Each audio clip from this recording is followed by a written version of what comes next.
The government has no involvement whatsoever in it. Neither does it. 24-এর গণ অভ্যুত্থানে বাংলাদেশ ছেড়ে পালিয়ে যাওয়ার পর থেকে সাবেক প্রধানমন্ত্রী শেখ হাসিনাকে আতিথেয়তায় রেখেছে ভারত। এই সময়টাই শেখ হাসিনাকে বারবার ফিরিয়ে দিতে বাংলাদেশ থেকে আহ্বান জানানো হলেও তাতে সায় দেয়নি নয়াদিল্লি। এক কথায় বাংলাদেশে মানবতাবিরোধী অপরাধের মামলায় মৃত্যুদণ্ডপ্রাপ্ত আসামি শেখ হাসিনাকে সমর্থন করে এসেছে বাংলাদেশের দীর্ঘদিনের বন্ধুরাষ্ট্র হিসেবে পরিচিত ভারত। তবে এবার কিছুটা ব্যতিক্রম দেখা গেছে।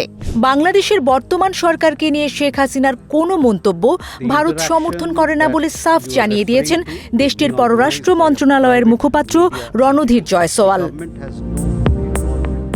বৃহস্পতিবার এক সংবাদ সম্মেলনে কথা জানান তিনি। গত 5ই আগস্ট দিল্লিতে foreign correspondence of south Asia আয়োজিত এক ভার্চুয়াল সংবাদ সম্মেলনে বাংলাদেশের বর্তমান সরকারকে নিয়ে বেশ কিছু মন্তব্য করেন শেখ হাসিনা। এর পরিপ্রেক্ষিতে বাংলাদেশ সরকারের পক্ষ থেকে তীব্র প্রতিক্রিয়া জানানো হলে ভারতের অবস্থান পরিষ্কার করেন জয়সওয়াল।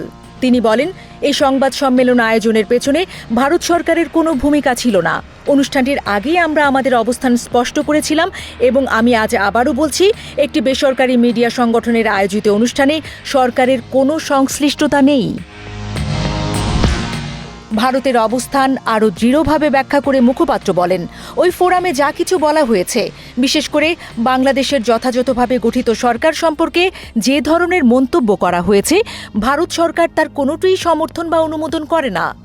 সংবাদ সম্মেলনে শেখ হাসিনার ছেলে সজীব অজেদ জয়ের সাম্প্রতিক বিভিন্ন উদ্বেগজনক মন্তব্যের বিষয়ে ভারতের দৃষ্টিভঙ্গি জানতে চাওয়া হয়। এর জবাবে রণধীর জয়সওয়াল জানান, প্রতিবেশী দেশগুলোর পরিস্থিতির উপর সার্বক্ষণিক নজর রাখছে নয়াদিল্লি। তিনি বলেন, আমরা আমাদের নিকট প্রতিবেশী দেশগুলোর সব ধরনের পরিস্থিতির উপর কড়া নজর রাখি, বিশেষ করে যা আমাদের জাতীয় নিরাপত্তার সাথে সম্পর্কিত। দেশের নিরাপত্তা রক্ষায় যখন যে পদক্ষেপ নেওয়া প্রয়োজন তা গ্রহণ করা হবে। 2024 সালে ছাত্র জনতার অভ্যুত্থানের মুখে পদত্যাগ করে ভারতে পালিয়ে আশ্রয় নেন শেখ হাসিনা। এরপর থেকেই দিল্লিতে অবস্থান করছেন তিনি। সম্প্রতি একটি ভার্চুয়াল সংবাদ সম্মেলনে বাংলাদেশের বর্তমান পরিস্থিতি নিয়ে কথা বলেন তিনি। বিষয়টি নিয়ে দুই দেশের কূটনৈতিক মহলে আলোচনা সমালোচনা শুরু হয়। এরপরেই বাংলাদেশ সরকারকে নিয়ে শেখ হাসিনার বক্তব্যের বিষয়ে কোনো সমর্থন নেই বলে জানালো ভারত।